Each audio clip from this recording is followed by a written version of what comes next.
మీరు ఇందాక దేవుడిని నమ్ముతున్నాను అన్నారు. ఇప్పుడు చెప్తున్న స్టోరీస్ థియరీస్ అన్ని నేను అది చెప్తున్నా. నేను దేవుడిని నమ్ముతున్నాను ఎప్పుడు చెప్పాను, ఒక సృష్టి క్రియేట్ చేసింది ఒక ఆస్పెక్ట్, కానీ ఆ సృష్టికి మనం బతుకున్న దానికి సంబంధం లేదు. అందుకని నేను బాలాజీ గుడికి వెళ్ళి కొబ్బరికాయ కొడితే నాకు వస్తుందని నేను నమ్మను. ఇప్పుడు అర్థమైంది. మీరు బ్రహ్మని నమ్ముతారు కానీ విష్ణుని శివుడిని నమ్మరు. ఎందుకంటే బ్రహ్మ సృష్టికర్త, ఓకే, బ్రహ్మ అని పేరు పెడితే ఓకే.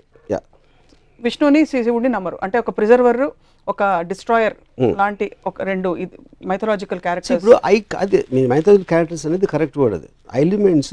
ఇప్పుడు నాకు స్వామి అయ్యప్ప ఉంది.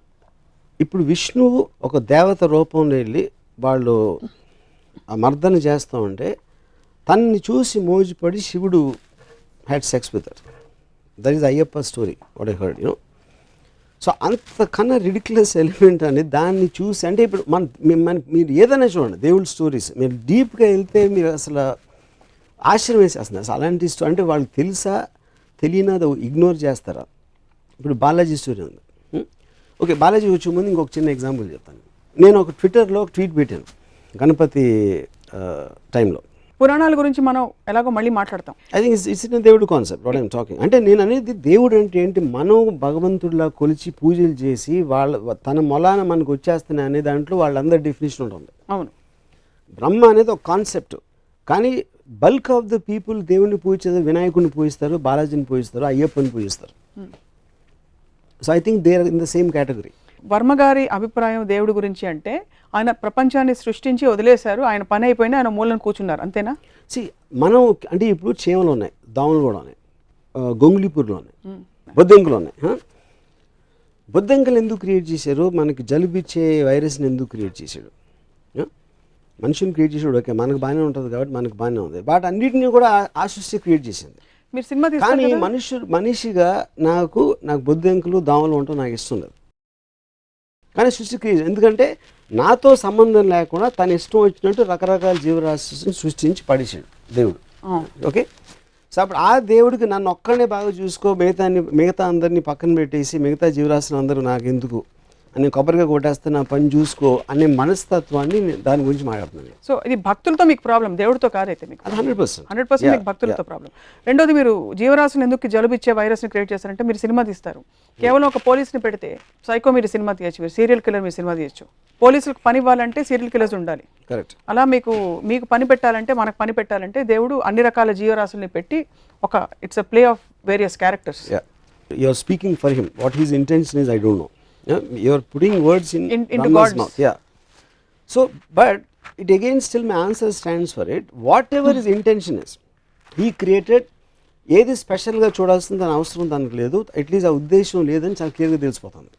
లేదంటారా? 100%. ఎందుకంటే ఇప్పుడు ఒక సునామీ వస్తుందండి, అది ఏమి విచక్షణ లేకుండా మొత్తం అన్ని రిలీజియన్ ఆడవాళ్ళని పిల్లల్ని అందరినీ చంపకుండా పోయింది. 2006లో 2.5 lakh పీపుల్ చచ్చిపోయారు. ఆ 2.5 lakh పీపుల్ ఒక కామన్ ఎలిమెంట్ ఆఫ్ ఉంటుంది అనేది నేను నమ్మను. దాని తర్వాత may their souls rest at peace అంటారు ఎవరు మనోళ్ళు. ఏది చేసింది యాక్ట్ ఆఫ్ గాడ్ అని లీగల్ డెఫినేషన్ ఉంది. Any kind of a natural calamity is called act of God. That is actual definition legally speaking. Okay, దేవుడు సృష్టించిన దాని మూలం జరిగినది. అది జరిగినప్పుడు మీరు ఒక మీ మేనేజర్ తప్పు చేస్తాడు, లేకపోతే మీ గవర్నమెంట్ తప్పు చేస్తుంది, లేకపోతే మీ ఇంట్లో ఎవరో తప్పు చేస్తే మీరు ఇమ్మీడియట్గా కోపం వస్తుంది. దానివల్ల ఒక హామ్ క్రియేట్ అయినప్పుడు అంత పెద్ద హామ్ క్రియేట్ చేసిన దేవుడిని మాత్రం మీరు బ్లేమ్ చేయరు. ఎందుకు? భయం. ఎందుకంటే మీకు ఆఫీస్లో మేనేజర్ మారితే ఇంకోటి వస్తాడు, గవర్నమెంట్ మారితే ఇంకో గవర్నమెంట్ రావచ్చు, కానీ దేవుడు మారితే ఇంకెవడో రాలేడు. కాబట్టి ఆ ఒక్క హోప్ ఉండాలి. కాబట్టి భయంతో దేవుడిని మాత్రం ఎప్పుడు బ్లేమ్ చేయరు. సో మళ్ళీ నేను చెప్పేది ఏంటంటే, దేవుడు అనేది క్రియేటర్, మీరు బ్రహ్మ అనండి, దేవుడు అనండి, ఏదన్నానండి, that is not to be debatable. Because ఏదో ఒకటి క్రియేట్ చేసి ఉండాలి. వాట్ ఎవర్ దానికి షేప్ ఉందా, ఫామ్ ఉందా, whatever the scientific origin అనేది, all of them are coming under one definition. నమ్మే వాళ్ళ గురించి మాట్లాడుతాను. So that is what I'm saying. I don't believe in the devotees aspect. వాళ్ళకి ఏం అర్థం అవుతుంది దాని గురించి. సో భక్తులు దేవుడితో పెట్టుకునే ఈక్వేషన్ మీద మీకు చిరాకేస్తుంది. చిరాక్ is not the right word. I find it funny. మీరు ఎలాంటి ఈక్వేషన్ పెట్టుకుంటారు దేవుడితో? ఎప్పుడైనా అసలు తలుచుకుంటారు? అబ్సల్యూట్గా. బికాజ్ ఐ స్ట్రాంగ్లీ నేను బిలీవ్ చేస్తాను దేవుడి స్కీమ్లో నేను లేను. కాదు, క్వశ్చన్ అది కాదు. Is too big. అంటే ఇది ఎలా ఉంటుందంటే, అది ఇప్పుడు ఇక్కడ చీమలు తిరుగుతూ ఉంటాయండి. ఆ చీమలు మ్యాక్సిమం నేను నడిచేటప్పుడు నాకు కనిపించకపోతే తొక్కి వెళ్ళిపోతాను, లేకపోతే చీపుతో ఊడ్చేస్తాను. దానికన్నా నాకు చీమలకి ఏం కనెక్షన్ లేదు. చీమ గురించి నేను ఆలోచిస్తున్నాను అనుకుంటే ఎంత మూర్ఖత్వమో, ఏ మనిషి కూడా దేవుడు నా గురించి ఆలోచన అంతే మూర్ఖత్వం. You feel God doesn't think about you. No. But I asked you, do you think about God? No, I don't think about God for the same reason. Because I am not in the scheme of things of God. నన్ను హామ్ చేసే శక్తి దేనికున్నా అది నాకు God. నాకు for example నేను ఒక ఆఫీస్లో పనిచేస్తాను. నా మేనేజర్ నా జీతం పెంచేంత ఇది ఉంటే నా మేనేజర్ నాకు దేవుడు. రేపు పొద్దున్న ఎవరో నన్ను హామ్ చేస్తే whoever is more powerful then me, they are gods. In that particular situation. In that particular situation, context లో. మరి పర్లేదు, దేవుడు మీకు చాలా యాక్చువల్లీ గొప్ప ఫిలాసఫీ. ఎందుకంటే దేవుడు మనిషి రూపంలో వచ్చి అనేక విధాలు హెల్ప్ చేస్తాడని కూడా అంటారు. సో రేపు గబుక్కుమని మీరు ఎక్కడైనా వరదల్లో చిక్కుకుపోతే మీకు ఎవరైనా బోట్ పంపిస్తే బోట్ నడిపేవాడు దేవుడు మీకు. మరి అలా చేసినోడు చాలా మంది ముంచి చంపేస్తాడు. దాని సంగతి ఏంటి? అది వాళ్ళు చూసుకుంటారు కదా. చూసుకుంటూ క్వశ్చన్ కాదు. ఇప్పుడు ఆ బిలీఫ్ తోటే మమ్మల్ని చేస్తాడన్న బిలీఫ్ తోటే అందరూ చేస్తారు. నేను అలాంటి దాంట్లో నేను టైం వేస్ట్ చేయను.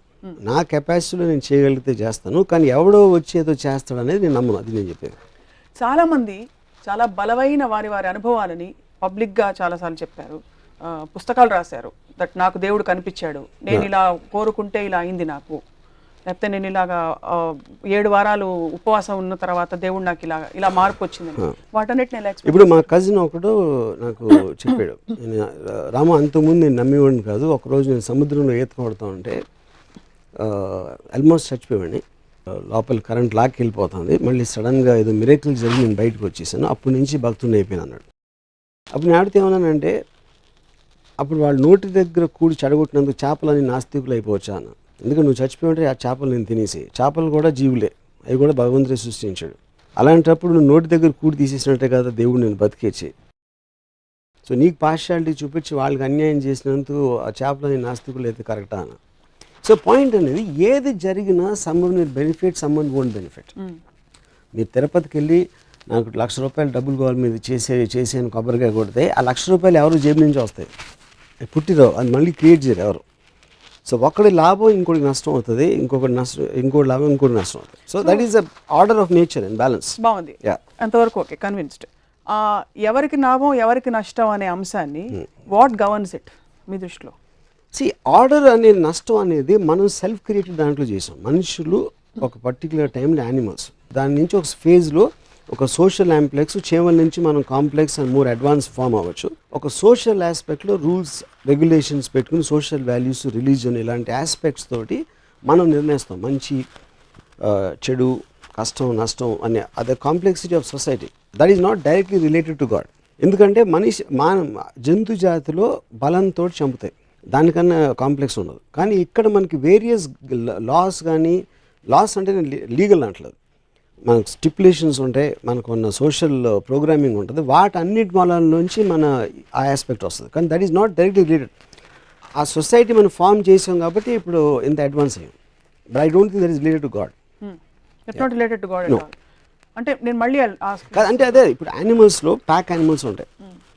ఒక యానిమల్ ఏమో దాని చదివి నడుస్తుంది, లోన్ యానిమల్స్. చీమలకు ఒక సొసైటీ ఉంటుంది, అలాగే తేనెటీగలకు ఉండొచ్చు, అలాగే మనుషులకు ఉండొచ్చు. రిలేటివ్గా మనుషులు చాలా అడ్వాన్స్ ఫామ్. కానీ అలాంటి ఎగ్జాంపుల్స్ అనేవి చాలా ఉన్నాయి, సోషల్ ఫార్మేషన్స్ ఆఫ్ క్రీచర్స్. ఆ ఆస్పెక్ట్లు చెప్తున్నాను.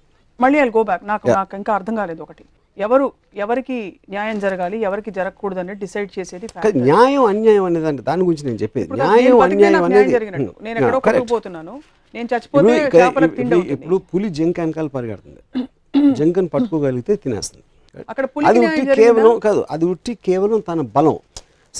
బలవంతుడు బలహీనుని చంపుతాడు అనేది natural order and Darwin's philosophy, the strong against the week. That's the whole point. ఎందుకు అలా చూస్తే మరి చాలా కెలామిటీస్ లో మనుషులు కూడా పోతున్నారు కదా. అప్పుడు కెలామిటీ అనేది బలం, కెలామిటీ అనేది టైగరు, మనుషులు అనేది జింకలు కెలామిటీలో. సో ఇక్కడ coming back to this, so బలవంతుడు బలహీనుని చంపుతాడు అనేది నేచర్స్ లా. దాన్ని సోషల్గా మనం రివర్స్ చేసి రూల్స్ రెగ్యులేషన్స్ పెట్టుకున్నాం. దాన్ని గవర్న్ చేయడానికి వి క్రియేటెడ్ ఎ గాడ్. ఆ దేవుడిని క్రియేట్ చేసి దేవుడు ఇలా చేస్తే శిక్షిస్తాడు. ఇప్పుడు ఎందుకంటే మనుషులు శిక్షించట్లేదు, ఐ మీన్ తప్పులు చేసిన మనుషులు, పాపాలు చేసిన మనుషులు కూడా మనకన్నా బెటర్గా ఉన్నారు అని మనం చూస్తూ ఉంటాం ఎప్పుడు. అప్పుడు ఏమంటారు, వాళ్ళు ఏమి చేయలేరు కాబట్టి పైకి వెళ్ళాక దేవుడు శిక్షిస్తాడు. నువ్వు మంచి చేస్తే స్వర్గానికి వెళ్తావు, తప్పు చేస్తే నరకానికి వెళ్తావు అనేది కాన్సెప్ట్. సో ఈ గ్రూప్ కెలామిటీస్ లో ఇది వర్తిస్తుంది మీరు చెప్పింది. నేచర్స్ ఫ్యూరీ ఆర్ లేకపోతే ప్రకృతి వైపరీత్యం It is దేవుడి శాపం is bigger than this 200,000 people. ఇది of course anything more powerful. It's not about nature's calamity. Correct. ఒకే కెలామిటీలో కొంతమంది పోతారు, కొంతమంది బతుకుతారు. అవును. అది ఎందుకు జరుగుతుందంటారు అయితే? అది నేను అడిగిన క్వశ్చన్. అప్పుడు ఆ డిస్క్రిమినేషన్ ఎందుకు చూపించడం అనేది నాకు క్లియర్ కట్గా తెలియకపోతే ఏ బేసిస్లో నేను ఆ సిస్టమ్ని నమ్మాలి? అదే నేను అడిగిన క్వశ్చన్. సో బేసికలీ వీళ్ళందరినీ ఈ కారణంతో నేను చంపేశాను, వీళ్ళందరినీ ఈ కారణంతో బతికిచ్చాను అన్నది క్లారిటీ ఉన్నప్పుడు it is a legal system. వీళ్ళు తప్పు చేస్తున్నారు కాబట్టి జైల్లో ఉన్నారు, వీళ్ళు తప్పు చేస్తున్నారు కాబట్టి ఉరిశిక్ష చేస్తున్నాం, మీరందరూ మంచిగా మిమ్మల్ని ఏం చేయట్లేదు అనే క్లారిటీ నాకు మామూలు మనిషి ఇచ్చినప్పుడు దేవుడు దానికన్నా ఎక్కువ ఇవ్వాలి.